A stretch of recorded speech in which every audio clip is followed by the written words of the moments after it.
Senhor? A paz do Senhor, meus queridos. A paz do Senhor. Glória a Deus. Nós vamos ler um texto, irmãos. Eu não sei onde eu começo, mas vamos começar lá em Atos capítulo 19. Vamos em Atos capítulo 19. Glória a Deus. Nós vamos ler Atos capítulo 19. E aí nós vamos falando do amor de Deus. Tá bom? O meu está cheio aqui.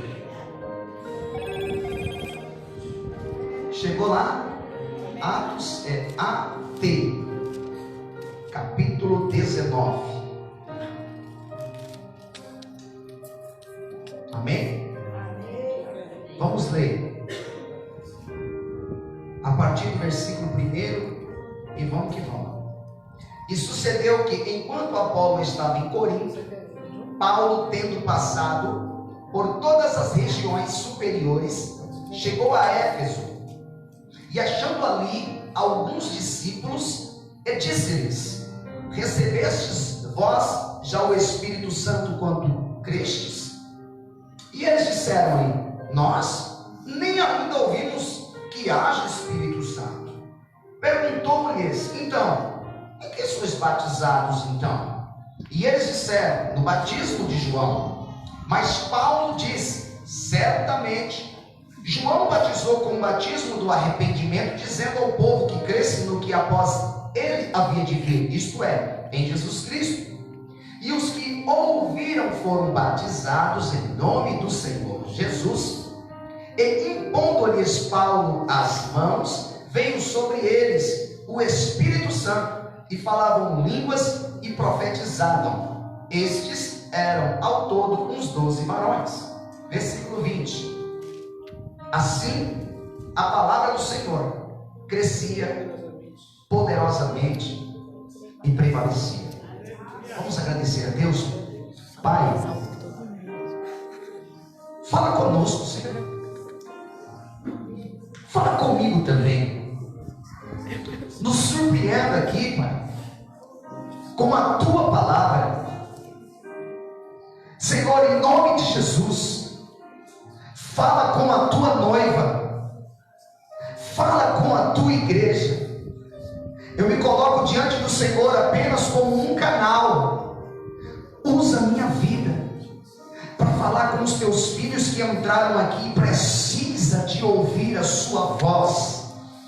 Precisa, meu Pai, de entender, meu Pai, a Sua vontade através da Sua voz, que é a Tua palavra. Nos direciona, nos exorta, nos ensina, Senhor, em nome de Jesus, por intermédio da Tua palavra santa e bendita. E enquanto, Pai, eu estiver falando, Pai, do Teu nome aqui, o Senhor tem, meu Pai, autonomia, o Senhor tem autoridade, o Senhor tem liberdade para curar, para libertar, para tocar, para distribuir dons, para levantar, para alegrar, para encher, para mover, para fazer segundo o Teu querer nessa noite, Deus, em nome de Jesus. Amém? E se assente, queridos.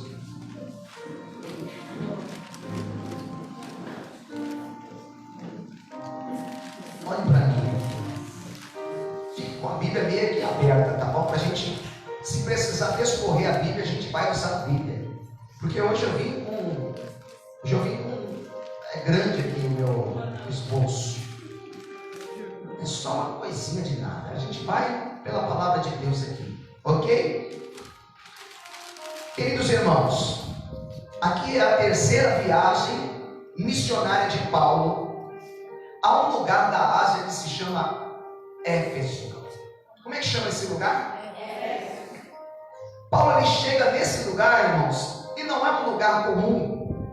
Eu li sobre Éfeso e alguns diziam, ou disse, segundo o que eu li, que lá era a quarta maior cidade depois de Roma. Aí eu li em outro lugar falar que era a segunda cidade maior depois de Roma. Essa cidade, ela tinha 250 mil a 500 mil habitantes. Não era uma cidade pequena, era um centro pagão, era um lugar gigante, era um lugar grande, era um lugar era como se fosse assim, seria um quartel-general de Roma na Ásia, era a porta de entrada na Ásia da Europa. Dá para entender? E Paulo vai pregar num lugar desse. Na sua terceira viagem missionária, Paulo entra nessa cidade.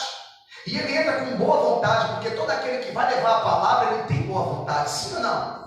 Eu vi hoje, irmãos, um africano pregando na Itália. Irmãos, passando na rua, cantando, falando de Jesus. Eu falei, que coisa linda. Eu estava chorando com o vídeo. Eu estava chorando com a boa vontade, irmãos, de você falar que ele dizendo, Jesus vive, Jesus está vivo, Jesus é bom, Jesus obedeçam a palavra do Senhor. Irmãos, uma mensagem dessa, só de Jesus, Jesus está vivo, Jesus vai voltar, Jesus, só Jesus. Então o apóstolo Paulo, ele ia com essa boa vontade também. E a única mensagem que ele tinha, irmãos, era de Jesus. Sabe por quê? O único que pode salvar quem é? Jesus. Quem liberta é? Jesus. Quem pode fazer alguma coisa para nós? Jesus. Então tudo é dele, tudo é por ele e para ele a nossa glória. Aleluia. Jesus. Estamos numa escola de aprender sobre evangelizar, sobre missão e sobre realizar. Agora vem comigo aqui, vamos entrar em Efésios. 250 mil pessoas a 500 mil pessoas. Em Éfeso tinha um templo, o templo da Diana, a Diana de Efésios, ou Artemis. Nesse templo, não era um templo pequeno. Como é que é o templo de Salomão? Sabe quantos metros tem aquele templo? Dá para saber ou não? Uns 60 metros?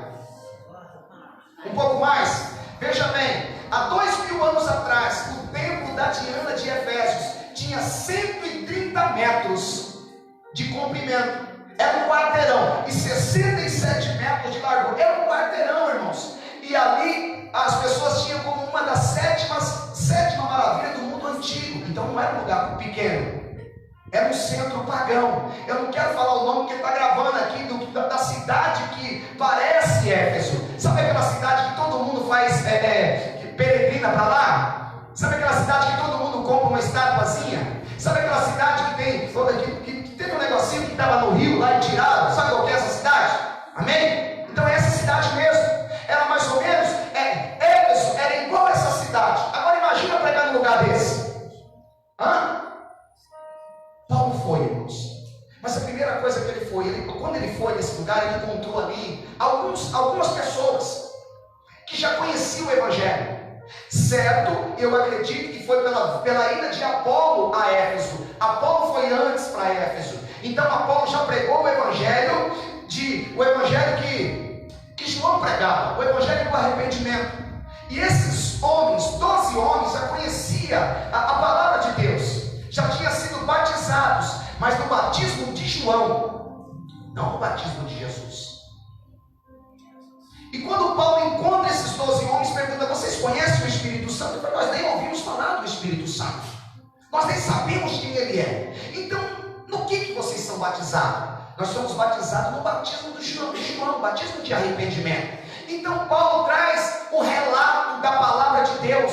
Paulo começa a falar de Jesus. Paulo traz ali o comecinho do livro de Mateus, o comecinho do livro de Marcos, de Lucas e de João, quando João Batista aparece pregando o batismo do arrependimento, e as pessoas iam até João Batista e perguntavam: João Batista, tu és Jesus? Ele dizia: eu não sou Jesus. Então quem é e por que tu batizas? Olha, eu batizo com água para o arrependimento, mas tem um que está no meio de vós aí, que esse Joãozinho aqui, não é digno de desatar ou amarrar as sandálias dele. Eu batizo com água para o arrependimento, ele vos batizará com fogo e com o Espírito Santo de Deus. Então esses homens entenderam e disseram: eu quero esse negócio para mim também, porque conhecer eu já conheço, agora eu quero receber de Deus esse poder. Para que poder, irmãos? Para que unção? Para que ser revestido? Sabe de uma coisa? A igreja já não busca mais esse poder. Sabe que a gente está acomodado? Irmãos, eu vi aquele italianinho andando na rua, irmãos, os turistas comendo ali, eu acho que não sei que cidade que é da Itália, e ele falando de Jesus, Jesus, Jesus, Jesus, Jesus, como se fosse um paroleiro. Irmão, que ousadia, o brilho na face, o violãozinho nas costas, a Bíblia na mão e a boca gritando: Jesus é bom, Jesus é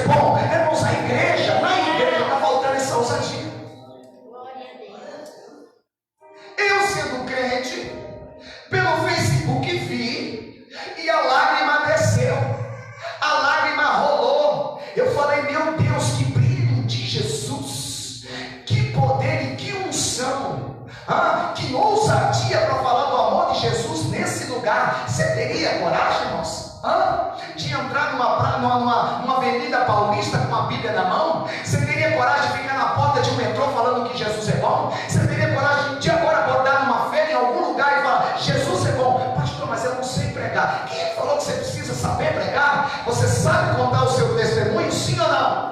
Você sabe dizer que Jesus é bom, sim ou não? Você sabe dizer que Ele liberta, sim ou não? Você sabe dizer que Ele vai voltar ou não? Agora olhe para mim, você tem testemunho disso? Porque só dá testemunho quem recebeu de Deus. Só pode falar que Ele muda quem é mudado. Só pode falar que Ele transforma quem é transformado. Só pode falar que Ele dá quem já recebeu. Irmão, se você experimentou de Deus e está calado, tem que estar chacoalhado. Você tem que se chacoalhar. Você tem que se incomodar com a vida que você está vivendo.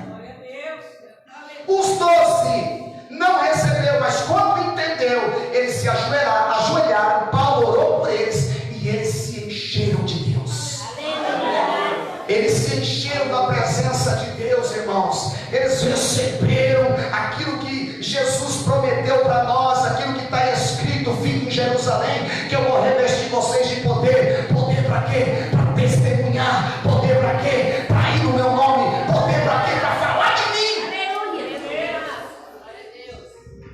E quando eles receberam, irmãos, a história de Éfeso começa a mudar. Porque agora não é mais Paulo, é Paulo e mais 12. Paulo cheio e mais 12 homens cheios. Numa cidade, presta bem atenção, 250 mil pessoas. O templo da Diana de Efésios pegando fogo. Ali, meus queridos, também tinha o pessoal que era dado cartas efesianas, cartas de magias negras. É o que dá a entender. Pastor, onde está escrito isso? Observe na tua Bíblia, Atos 19, versículo 19. Também muitos dos que seguiam artes mágicas trouxeram os seus livros e os queimaram na presença de todos. E feita a conta do seu preço, acharam que o montante que montava 50 mil peças de prata. Então não era um lugar comum. Presta atenção, queridos. Essas barreiras hoje para pregar, sim ou não? Naquela época também tinha. Olha o tamanho do problema. Lugar que era um centro pagão, um lugar que as pessoas eram dadas magias negras. Quem viu essa semana aí o Arlindo Cruz negando os espíritos, rejeitando os espíritos e aceitando Jesus? Quem viu isso aí? Não tem jeito, queridos. Não tem jeito, é só Jesus que dá jeito. Só Jesus. Então nesse tempo, irmãos, as pessoas faziam magia e as pessoas também adoravam ídolos e estátuas nesse lugar. E Paulo passou por ali 3 anos. Quantos anos? 3. Paulo e mais 12. O que aconteceu com esse lugar, queridos? O que aconteceu com esse lugar? O templo sumiu do mapa. Você já ouviu falar mais desse templo da deusa Diana? Que era uma das 7 maravilhas do mundo antigo. Você já ouviu falar? Não, sumiu do mapa. As cartas efesianas eram queimadas em praça pública. Mas sempre, irmãos, quando você está fazendo alguma coisa, vai se levantar alguém. Naquele momento, naquele tempo, se levantou um homem por nome Demétrios. Está lá no versículo 24. Sabe o que Demétrios falou? Ele era ourível. Ele trabalhava com ouro e com prata. Ele fazia imagem. Ele falou para as pessoas que são livres: olha, sabe o que está acontecendo aqui? Esse paroleiro, esse pregador, ele está convertendo pessoas naquilo que ele está falando. E vocês sabem que o nosso ganha-pão depende disso que a gente faz aqui em Éfeso. Vamos dar um jeitinho nele. Vamos fazer alguma coisa. Naquele exato momento, as pessoas que estavam na frente do templo, se levantou um grande alvoroço e todos começaram a gritar: grande é a Diana de Efésio, grande é a Diana de Efésio.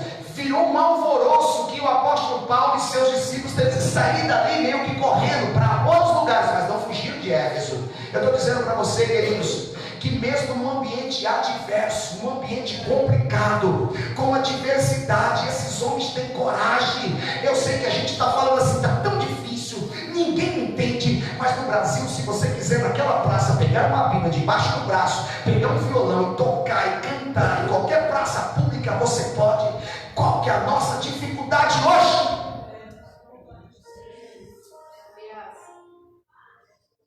Qual que é a sua dificuldade hoje de falar do amor de Jesus? Nós temos dificuldade dificuldade de ouvir a palavra, irmãos. Nós estamos com dificuldade de aprender a palavra. Nós estamos com dificuldade de vir para o culto, praticar comunhão. Isso aqui você vai adquirir de Deus para poder ir. Você aqui vai aprender. E quando você aprende, você adquire conhecimento. E quando você recebe de Deus, você é impulsionado por Ele a fazer alguma coisa. A igreja precisa se mover. Você precisa se mover. A obra não é do pastor. A obra é de Jesus. Mas quem executa somos nós. Quem executa é você. Eu queria que você ajudasse, me ajudasse a pregar. Eu quero que você aponte o dedo para alguém e diz que você tem responsabilidade no reino. Você precisa abrir essa boca para falar de Jesus. É isso mesmo, queridos. Chegou um tempo da igreja começar a falar. A igreja tem que falar na escola. A igreja tem que falar na faculdade. A igreja precisa falar no trabalho. A igreja precisa falar em casa. É tempo de falarmos do amor de Jesus Cristo por onde passarmos.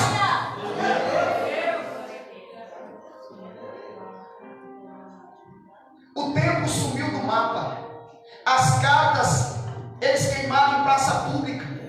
Mas o alvoroço se levantou. Mas escute o que eu vou dizer para você, queridos. A obra nunca para. Ninguém para a obra de Deus. Paulo passou um tempo ali pregando a palavra, fazendo a vontade de Deus. Mas ele sentiu no espírito dele o desejo de voltar para Jerusalém. O desejo de voltar lá para Jerusalém, queridos. E quando ele volta para Jerusalém, ele avisa os anciões: anciões, eu preciso voltar para Jerusalém. Mas uma coisa vai acontecer. Escute o que Paulo diz para os anciões: porque eu sei isto, que depois da minha partida entrarão no meio de vós lobos cruéis, que não perdoarão o rebanho. Olha o que Paulo está falando. Alguma coisa vai acontecer, porque ele estava voltando para Jerusalém. Olha para cá, rapidinho. Quando chegou o ápice da vida de Jesus, ele avisou os seus discípulos, ele avisou aqueles que caminhavam com ele: eu vou voltar para Jerusalém. Paulo estava indo para Jerusalém, mas o que esperava Paulo em Jerusalém era perseguição, era cadeia e morte.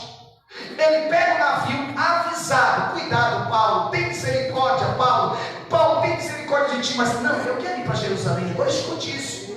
Ele pega o navio para em Tiro. De Tiro ele para em Cesareia. Em Cesareia tinha a casa do diácono, que era agora evangelista, Felipe, de Atos capítulo 6. Na casa de Felipe, ele tinha 4 filhas profetisas.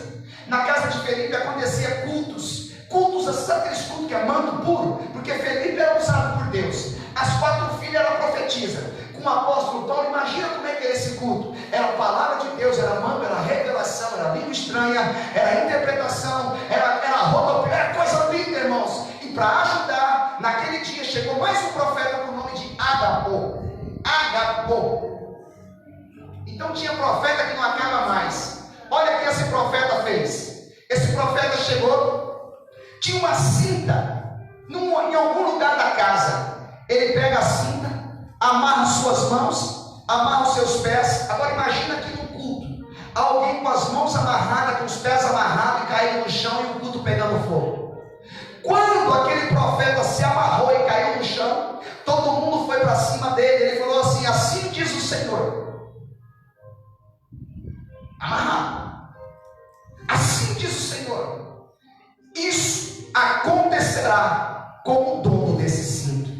O culto acabou ali, porque todo mundo sabia de quem era a cinta. A cinta era de Paulo.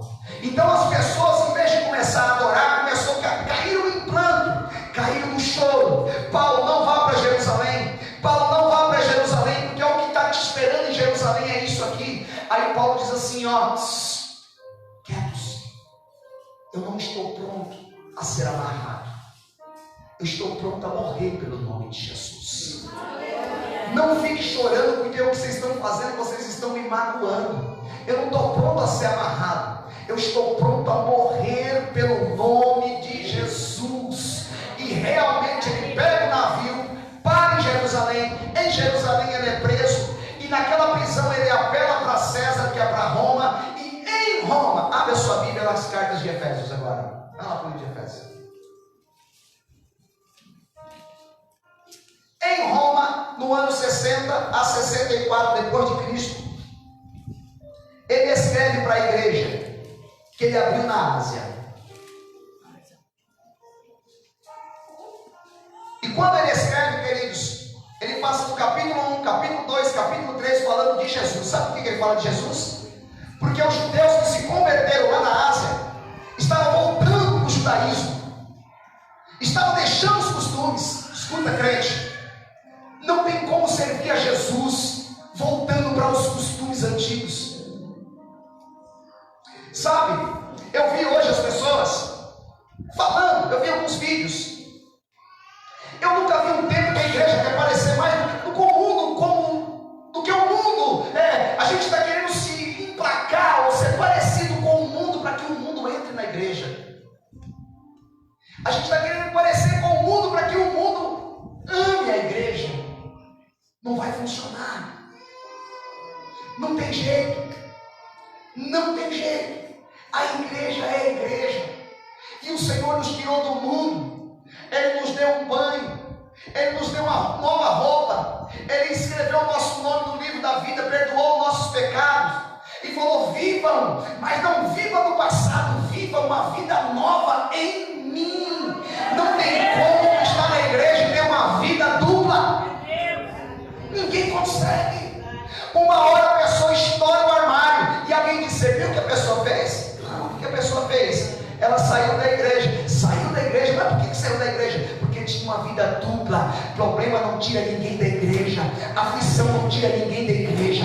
Dor não tira ninguém da igreja. Enfermidade não tira ninguém da igreja. O que tira a gente da igreja é pecado. Voltaram para trás. Paulo escreve capítulo 1, capítulo 2 e capítulo 3 para tentar convencer os judeus que eles não tinham que andar na lei, naquela lei, mas tinham que andar agora na graça. Tanto é que no capítulo 2 ele fala que a salvação é pela graça.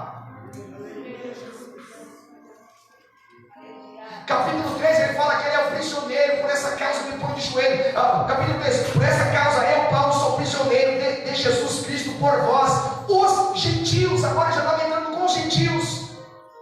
Capítulo 4 ele fala da unidade da fé, um só batismo, uma só fé, um só Senhor, uma só mesa, um só pão. Capítulo 5 do livro de Efésios, ele vai dizer: sejam meus imitadores como eu sou de Cristo. Ele vai falar de pecado, ele vai falar de novidade de vida, e ele vai dizer isso que eu vou dizer para você: ó, desperta, tu que dormes, e Cristo te esclarecerá. Ele está dando um sabão para a igreja de Efésios.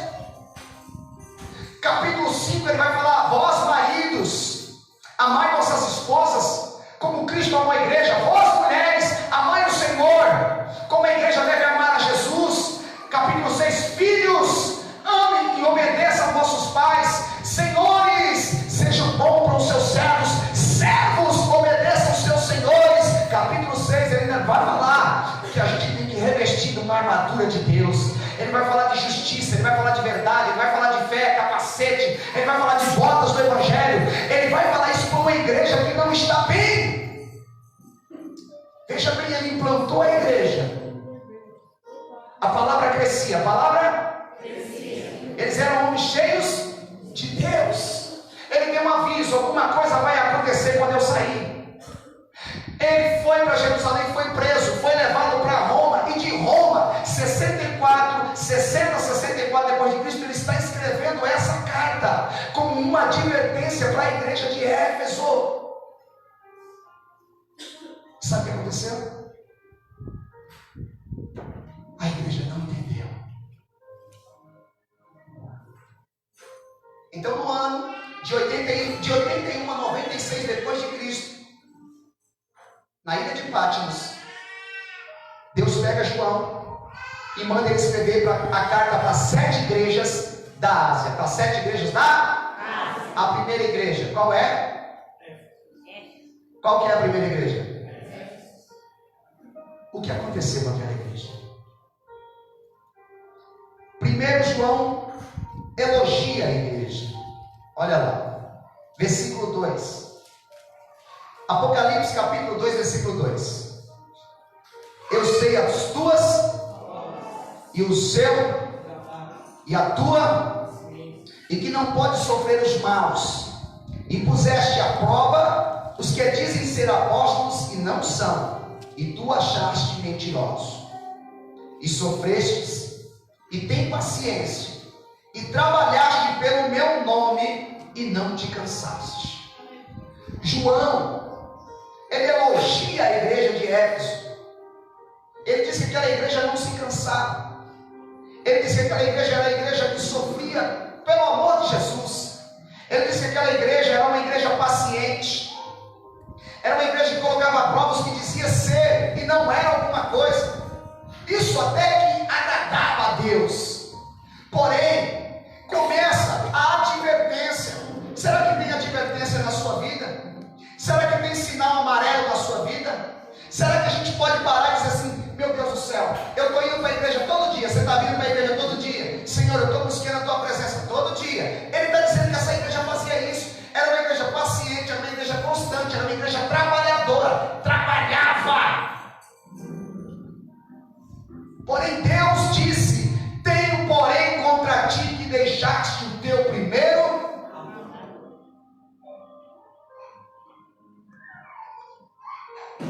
Ô irmãos, o que aconteceu? Eu não sei você lembra de quando você chegou? Não estou dizendo hoje não. No Evangelho?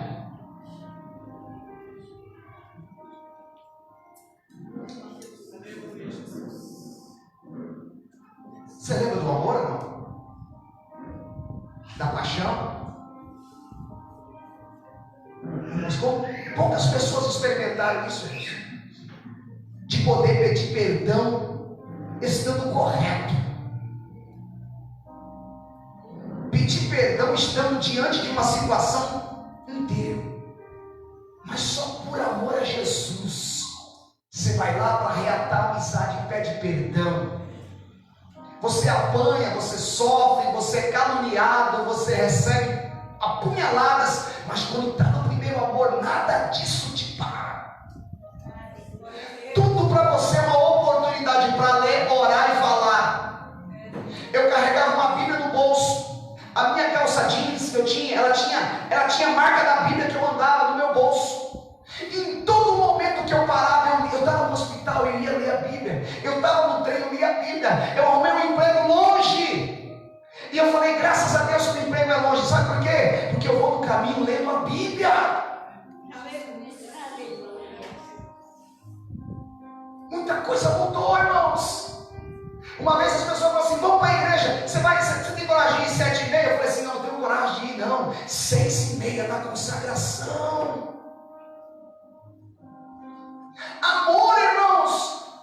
A gente está todo dia, parece que está forçado. A gente busca, parece que, ai meu Deus do céu, eu vou ter que ir para a igreja, eu vou ter que me arrumar. Aonde está aquela gana? Aonde está aquele amor? Aonde está o primeiro amor? Será que é só com a igreja de Éfeso? Será que Deus erra na palavra?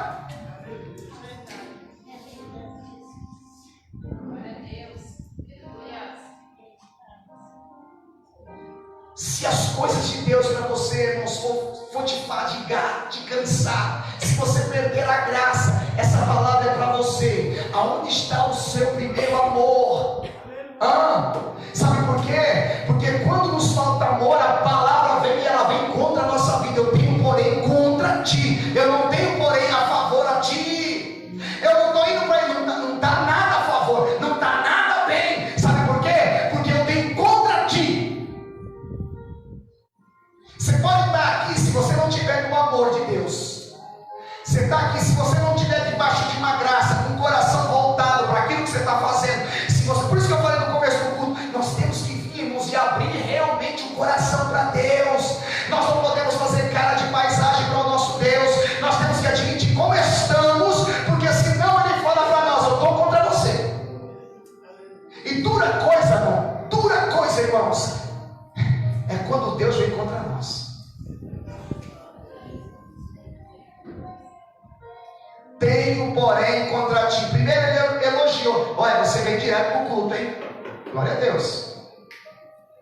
Você está sempre aí. Você é trabalhador, você é esforçado, hein? Estou vendo. É o que ele fala. Primeiro ele elogia. Mas aí, hora que o ego vai subindo, hora que ele vai se inchando, hora que aquele povo, aquela igreja, o pastor, hora que aquelas pessoas vão se inchando, ele fala, tem um negócio contra você. Você deixou o primeiro amor.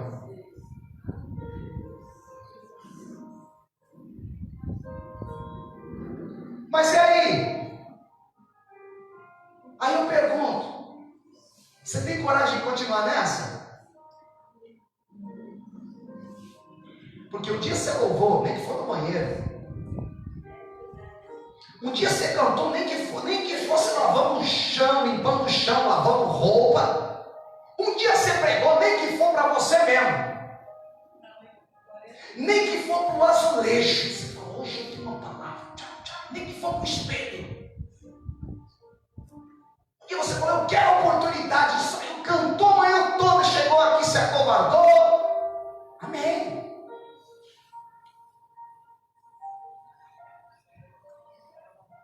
Se um dia você foi cheio, onde está o seu amor por Ele hoje?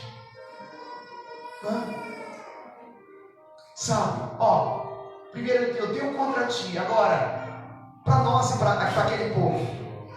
Ele, no versículo 5 de Apocalipse capítulo 2, ele diz: lembra-te, pois, de onde caíste. Irmãos, dá para lembrar ou não? Dá para lembrar onde foi o escorregão? Dá para lembrar onde saiu a palavra? Dá para lembrar daquilo que você viu e você falou assim, esvaziei. Daquilo que, às vezes a pessoa vai aquele culto. De repente, irmãos, sai da boca alguma coisa que não é de Deus, e tudo aquilo que Deus te encheu, esvazia. Irmãos, você vê o que Deus põe para nós? Lembra-te aonde você caiu. Lembra onde você escorregou. Irmãos, era uma igreja ativa. Deus não falou que essa igreja não, Ele falou que era uma igreja constante, trabalhadeira, era uma igreja esforçada, mas não tinha amor. Então Deus diz para aquela igreja: lembra-te onde você caiu. Sabe, irmãos, a gente já tem uma memória tão curta que, para falar a verdade, às vezes você não sabe que eu caí mesmo. Onde é? Não sei. Cada um sabe onde está o seu calcanhar de Aquiles. Aonde foi, irmãos? Irmãos, nós estamos num lugar, nós estamos nos ativando em Deus. Nós não podemos perder nada daquilo que Ele nos deu.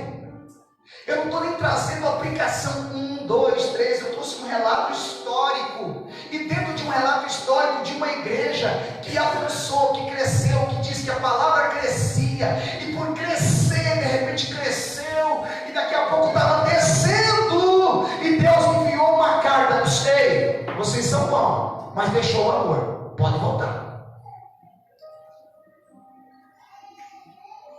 Tem cara de crente, gosta da Bíblia, gosta de culto, mas talvez dentro está morto.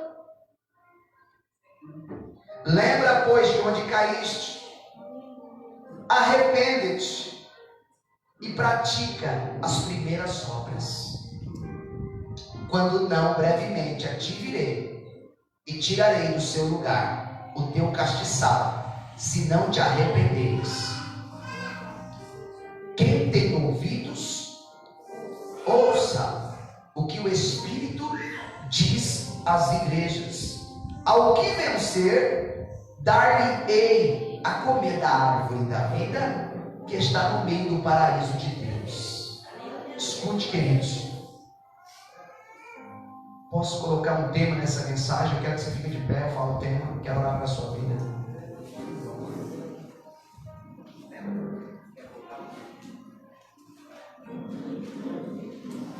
Primeiro amor. Escute, para mim orar. Teminha aqui, voltar ao primeiro amor. Eu quero orar por você. Mas eu quero que você entenda a palavra de Deus. Você consegue entender? Quem entendeu a palavra de Deus? Sabe por quê, irmãos? Eu falo: Deus, fala com a gente. Fala conosco. Às vezes a ensaia tanto para falar bonito, irmãos. E não funciona. Voltar ao primeiro amor. Eu quero fazer uma pergunta para alguém. Se tem alguém que tem coragem, que quer colocar um basta. Um basta em tudo. Um basta no passado. Um basta numa vida miserável. Vida de manquejar. Estou feliz, estou triste, estou bem, estou mal. Estou dentro, estou fora. Eu quero perguntar se tem alguém que tem coragem para voltar a esse primeiro amor. Eu quero orar pela sua vida. Tem coragem? Você está aqui hoje? Só levanta a sua mão. Porque se você não levantar a sua mão, é um sinal que Deus não falou com você. Agora, se Deus falou com você, não endureça o seu coração. Porque dura coisa é lutar contra Deus. Tem alguém? Tem uma vida bíblica.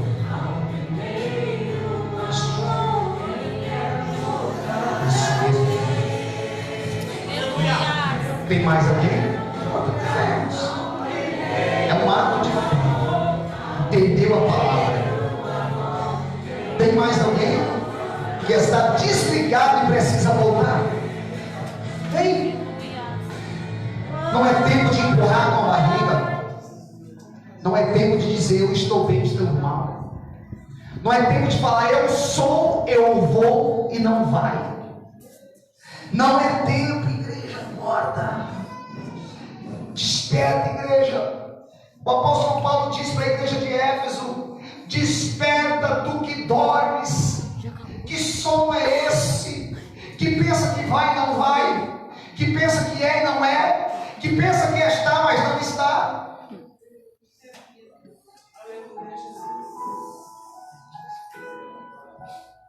Entenda a palavra. Não contenda com Deus. Não endureça teu coração. É mais coragem. Tem mais alguém? Irmãos, se a gente não ser curado num culto, você não vai ser curado lá na sua casa sozinho. Se você não se resolver com Deus, você não vai se resolver sozinho. Vem se resolver. Vem se resolver.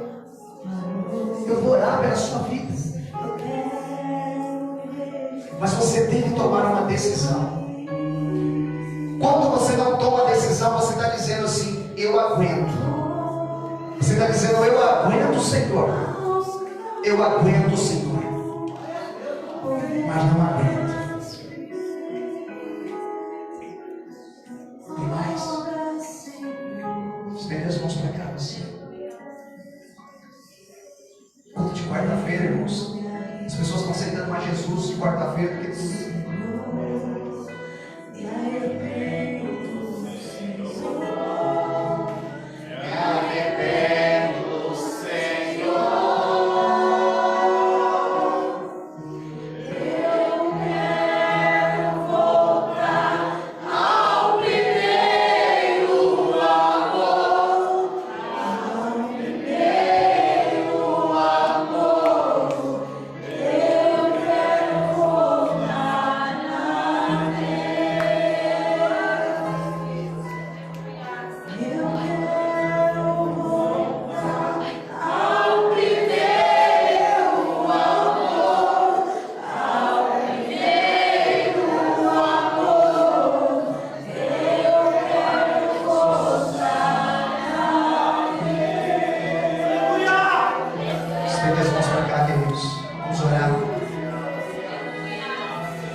Tira o nome dela de lá, Senhor. Tira o nome delas de dentro do templo. Tira o nome delas, Senhor. Em nome de Jesus. Tira a maldição de lá agora. Em nome de Jesus. Em nome de Jesus. Em nome de Jesus. Em nome de Jesus. Vem, Senhor. Entra em confronto, Senhor. Quebra a maldição, Senhor. Desfaz a maldição, Senhor. Desfaz agora. Em nome de Jesus. Ela não vai dar continuidade na maldição. Ela não vai receber essa herança. Essa herança de maldição. Eu cancelo agora. Em nome de Jesus. Em nome de Jesus. Em nome de Jesus. Levamos agora para a cruz. E pelo sangue de Jesus, Pai, desfaz o mal. Em nome de Jesus eu abençoo sua vida. Todo jugo de maldição é quebrado. Será livre. Toda algema é arrancada. Todo mal cai por terra. Em nome de Jesus. Senhor, em nome de Jesus. Quebra todo jugo. Repreende o mal. Desfaz o laço. Toda a opressão. E eu declaro sobre a vida dela, Pai, a tua liberdade, a tua libertação plena. Em nome de Jesus. Deus, em nome de Jesus, abençoa a tua filha aqui, Pai. Cobre ela com sangue, Jesus. Porque ela está voltando ao primeiro amor, Jesus. Que todo passado caia por terra e todo mal seja desfeito em nome de Jesus. Em nome de Jesus. Que todo mal caia por terra agora, em nome de Jesus. Que todo mal caia por terra, Senhor. Que tua bênção, Pai, não somente declarada, mas a bênção vivida, venha para a vida do teu servo, em nome de Jesus. Em nome de Jesus, estenda as suas mãos, que eu quero te abençoar, a igreja. É o primeiro amor, queridos. Esse é o nosso tempo, queridos. Há um despertar pela palavra de Deus para a nossa vida. O tempo de fazer. Existe um tempo que a Bíblia diz, o tempo de cantar. Escute. Agora é o tempo de pregar. É o tempo de aplainar. É o tempo de semear. É o tempo de jogar a palavra. É o tempo de visitar. É o tempo de abraçar. É o tempo de fazer. Enquanto você estiver fazendo, Deus vai te abençoar. Em tudo que você colocar as mãos, põe suas mãos para cima. Em tudo que você estiver fazendo relacionado ao reino de Deus, haverá a bênção de Deus na sua vida. Você ainda não viveu tudo aquilo que Deus tem para você. A partir do momento que você começar a fazer, você vai começar a viver tudo. Eu declaro paz sobre a sua casa. Estende as suas mãos, segura. Eu declaro paz com você mesmo. Eu estou cancelando o espírito da depressão agora. Leva ele para a cruz. Eu quero que você enxergue o espírito da depressão e da morte que perturbou a sua vida, sendo amarrado e queimado no nome de Jesus. Que portas venham ser abertas para a sua vida. Que o melhor de Deus que ainda você não viveu, você venha viver. Que projetos venham para a sua mão agora. E realizações Deus tem para você. Que coisas aconteçam para você e através de você. Você é e será abençoador. Se propõe a fazer. Coloque a mão no arado. Coloque sempre a sua mão no arado. Não volte para trás. Não queira se parecer com o mundo, porque Deus vai te honrar na santidade. Deus vai te honrar aqui, filha. Deus vai abençoar o seu casamento, filho. Deus vai abençoar o seu casamento. Não tem nada que Deus não possa fazer. Deus vai abençoar a sua vida em todas as áreas. Fica. Porque Deus é fiel.